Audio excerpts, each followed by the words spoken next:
Pinaghahanda na ang Israeli military para sa gagawing ground operation sa Hezbollah ng Lebanon.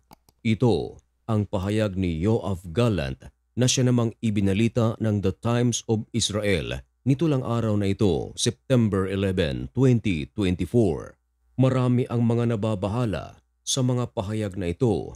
Kapwa Lebanese at Israelita ay naglikasan na mula sa kanilang mga bahay at pumunta sa mga safe na lugar. Ayon sa ulat, pinulong na ng Defense Minister ng Israel na si Yoav Gallant ang Israeli troops na nasa Gaza na kung saan ipinahayag nito na mula sa Gaza ay lilipat ito sa northern part of Israel.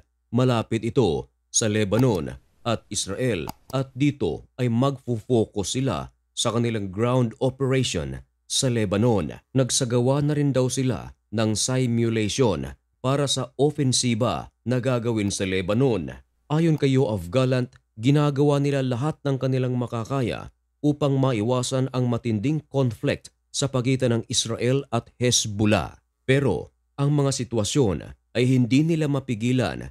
Tila ito ay nagiging gravity upang sila ay hilahin papunta sa lugar na kung saan kinakailangan nila na protektahan ang kanilang lahi at ito ay sa paraan na labanan ang Hezbollah. Umabot na sa mga 60,000 na mga Israelita ang lumikas. Ito ay mula sa northern part of Israel, pumunta sa mga evacuation center dahil sa araw-araw na bakbakan sa pagitan ng Israel at ng Hezbollah. Maging ang mga Lebanese na malapit sa border ng Israel at Lebanon, lumikas na rin dahil takot na maipit sa giyera na posibleng sumiklab every now and then sa pagitan ng Israel at ng Hezbollah. Ayon kay Yoav Gallant, gustong-gusto niya na sana na pauwiin na ang 60,000 na mga tao na lumikas mula sa northern part nito, pauwiin na sa kanilang mga tahanan.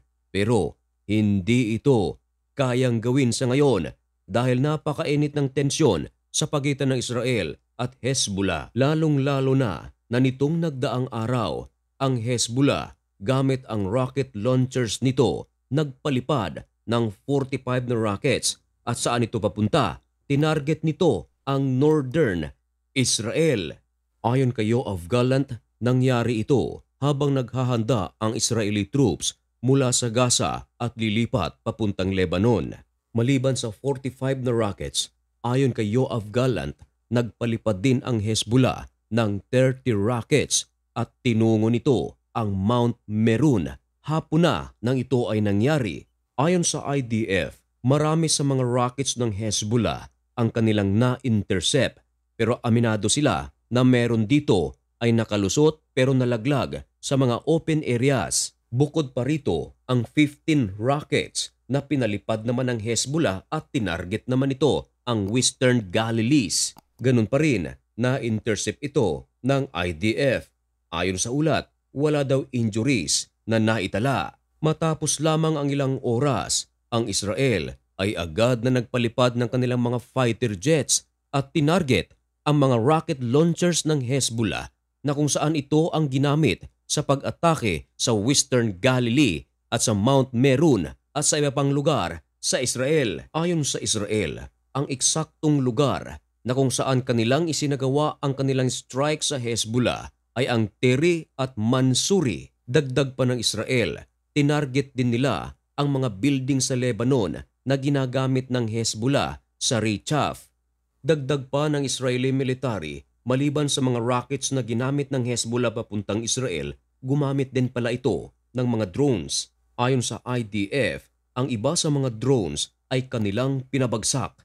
Pero merong mga drones na tumama sa kibbutz Amiad sa upper part ng Galilee. Pero nagpapasalamat ang IDF na walang injuries na naitala. Hindi itinanggi ng Hezbollah ang pangyayaring ito. Inamin nila na sila ang may kagagawan sa rocket attacks at sa drone attacks papuntang Israel. Dagdag pa ng Hezbollah, ang kanila raw talagang target ay ang Israeli military site.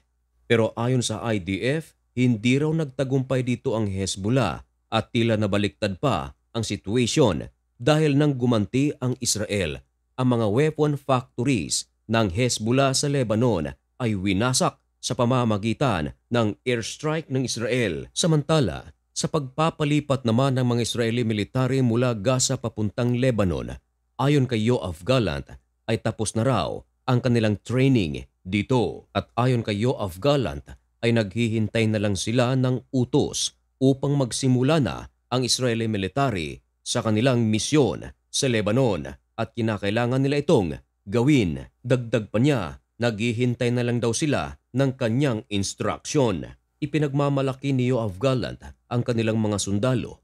Minsan na raw siyang napagsabihan ng isa sa mga troops nito. Pinagsabihan daw siya na lagi lang daw siyang nagsasalita.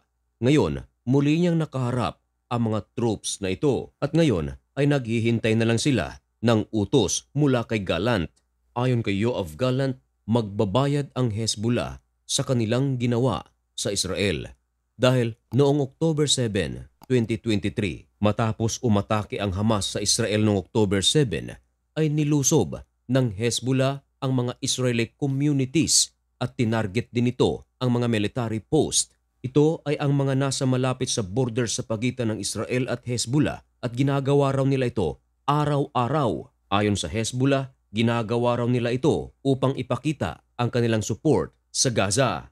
At mula noon ay nagsagawa na rin ng mga paghihiganti ang Israel sa every attack na gagawin ng Hezbollah. Mismong Hezbollah na ang naglabas ng mga pangalan ng mga miyembro nito na napaslang na ng Israel. Umaabot na sa mga 434 ang miyembro ng Hamas ang kumpirmadong napaslang ng Israeli military. At inamin naman ni Yoav Gallant na merong mga sibilyan na nadadamay sa pagitan ng conflict ng dalawang panig na ito.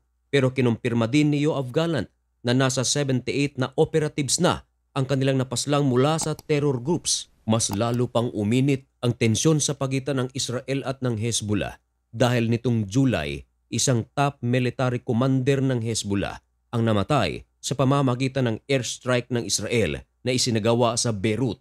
At dahil dito ay galit na galit ang Hezbollah at nangako na kanilang ipaghihiganti ang kanilang mga top commanders na napaslang ng Israel. Marami din ang mga nagsasabi, bakit kasi nakikisali kayo?